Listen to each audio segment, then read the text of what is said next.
সে অনেক কাল আগের কথা। এক গ্রামে একটা গরিব পরিবার ছিল। রুস্তম সে অনেক খারাপ ছিল। সে দিনভর মদ খেত আর জুয়া খেলত। আর তার স্ত্রী ছিল খুবই পরহেজগার। মা, আমাকে ইসলামের দ্বীনের কথা বলুন। হ্যাঁ আমার লক্ষ্মীটি। মা, উম্মতের সুপারিশ কে করবে? আমাদের সুপারিশ আমাদের নবী হজরত মুহাম্মদ সাল্লাল্লাহু আলাইহিসাল্লাম করবেন। আল্লাহ যখন আমাদের পাপের শাস্তির জন্য আমাদের জাহান্নামে নিক্ষেপ করতে চাইবেন, তখন আল্লাহ তাআলার রাসূল আমাদের জন্য সুপারিশ করবেন। কেননা আল্লাহর হাবিব আল্লাহই জিতিয়ে দেবেন। তিনি আল্লাহর রহমত আমাদের জন্য জ্ঞাপন করবেন। মা, হযরত আলী রাদিয়াল্লাহু তাআলা আনহুকে সেজদায় কেন মেরে ফেলা হয়েছিল? মা, আমি মরে গেলে তো কবরে একাই থাকতে হবে, তাই না? মা, আমার না কবরস্থানে একা যেতে ভয় করে। কেমন হবে যখন কবরস্থানে সারা রাত একা একা থাকতে হবে? যখন অন্ধকারে আযাব পোহাতে হবে তখন? এজন্য বাবা কখনোই নামাজ ছাড়া যাবে না। এই নামাজের জন্য আমাদের ইমাম হোসাইন রাদিয়াল্লাহু তাআলা আনহুর মাথা মোবারক কেটে নেওয়া হয়েছে। আমাদের ইসলামের জন্য আমাদের জন্য শহীদ হয়েছেন তিনি। জানো, ইসলামের পতাকা সারা বিশ্বে ছড়িয়ে দিতে পারে, আর এজন্যই কেউ যাতে নামাজটা না ছাড়ে। আল্লাহ তাআলা সকলের মনে হেদায়েত দান করুক। যারা আল্লাহকে ভালোবাসে তারা কখনোই নামাজ ছাড়ে না। কিন্তু আমরা এখন কি করছি? কাজ করার জন্য নামাজকে ছেড়ে দিচ্ছি। আজান দিলেও আমরা মসজিদে যাই না। আজ আমরা আমাদের নবীর সুন্নত সঠিকভাবে পালন করি না। মরার পরে কবরে নামাজ কাজে আসবে। কিয়ামতের দিন এই নামাজ কাজে আসবে। নামাজ হচ্ছে বেহেস্তের চাবি।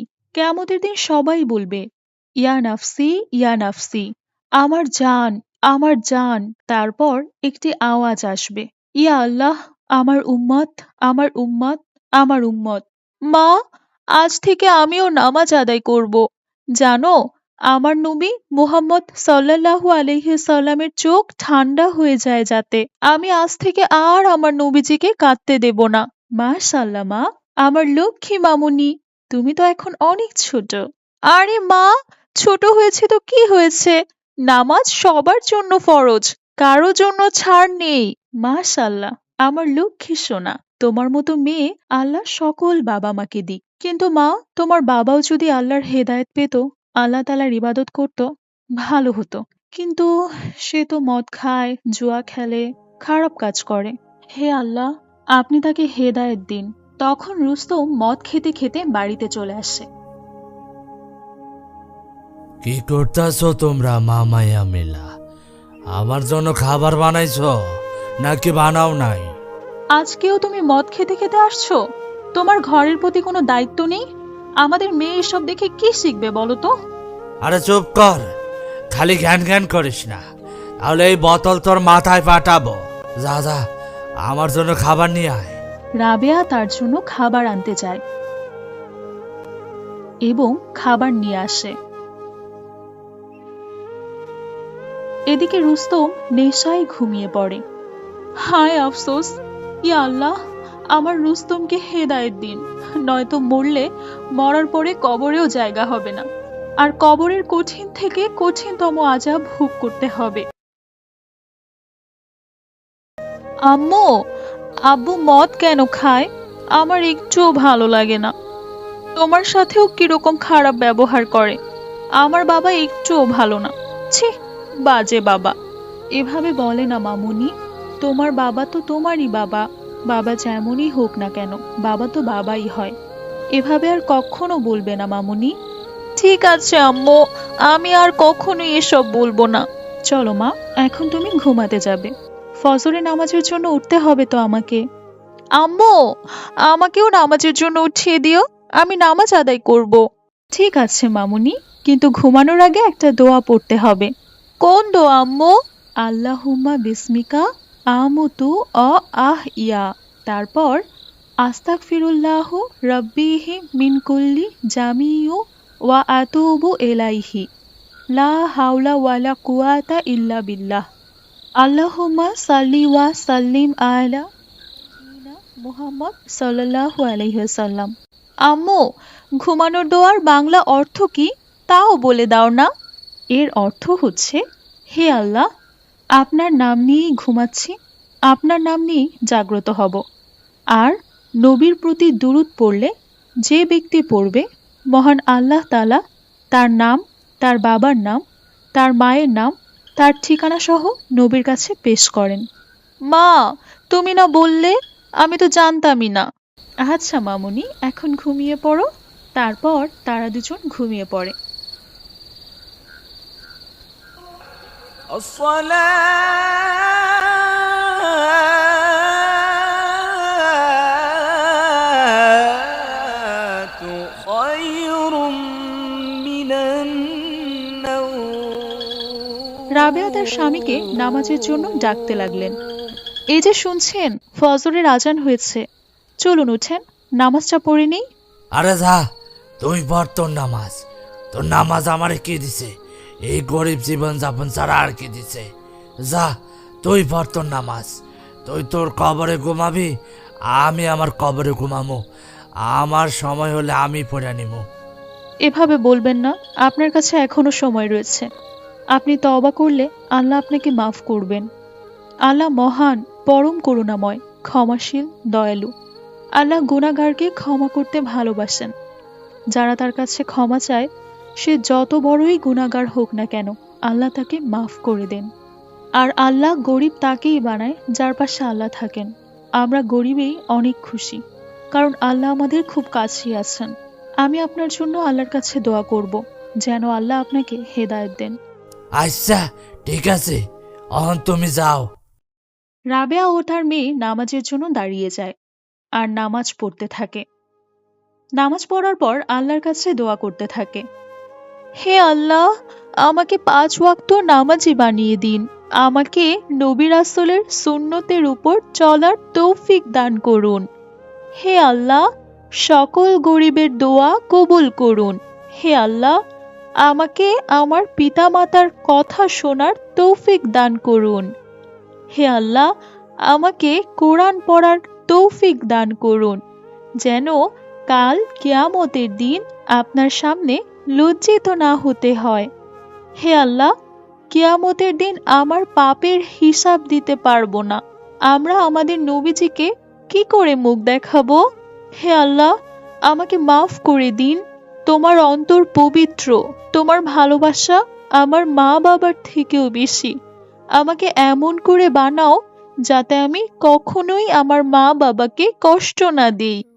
আর হে আল্লাহ, আমার বাবাকে হেদায়েত দাও, তাকে নামাজি বানিয়ে দাও।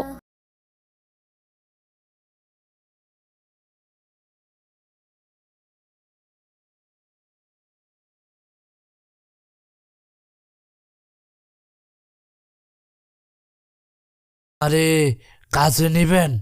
আরে না, আমার লোক ঠিক করা আছে।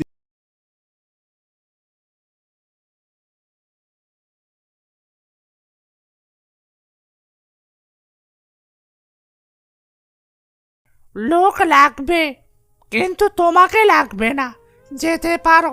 তাকে কেউ কাজ দিতে রাজি হলো না।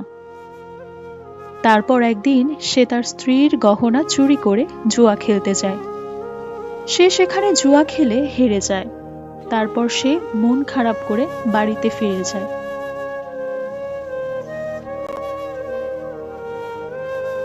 সে ঘরে গিয়ে দেখলো তার স্ত্রী নামাজ পড়ছে। হে, এ তো সব সময় নামাজ পড়তে থাকে। কে জানে এ এত নামাজ পড়া সে কি করে? আরে, নামাজ পড়া হইলে এবার আমার জন্য খাবার নিয়ে আসো।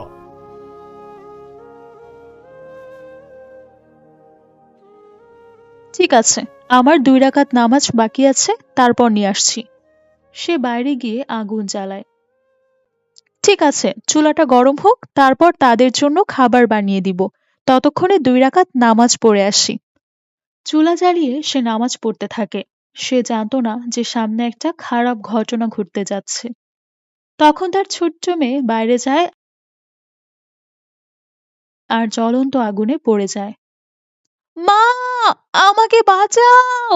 বাবা, আমাকে বাঁচাও! তখন রুস্তম হাফসার চিৎকার শুনে দৌড়াতে দৌড়াতে বাইরে আসে। সে এসে দেখে তার মেয়ে চুলায় পড়ে গেছে। এবং জ্বলতে জ্বলতে হাফসা পুড়ে মারা যায়। এসব দেখে রুস্তমের অনেক রাগ হয়। ওদিকে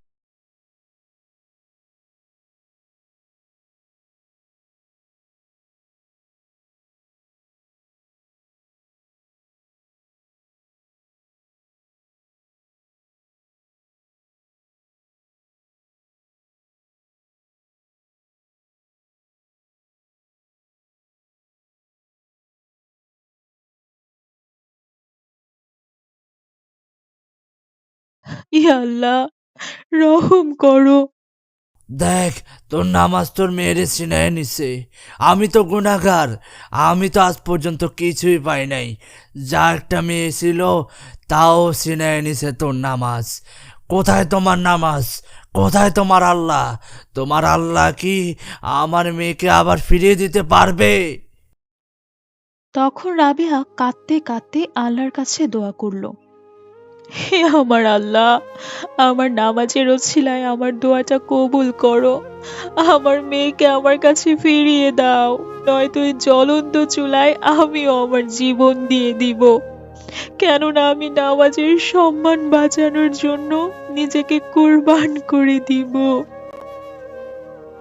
তখন আসমান থেকে আওয়াজ আসতে লাগলো, আল্লাহ সবার কথা শোনেন।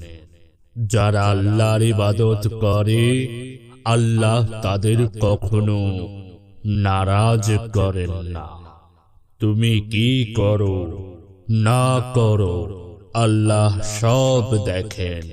তার চোখ থেকে কোনো মাখলুক আড়াল হতে পারে না। এই দুনিয়ায় তুমি এই ধন সম্পদের পিছনে ছুটেছ, একদিন সব বিলীন হয়ে যাবে।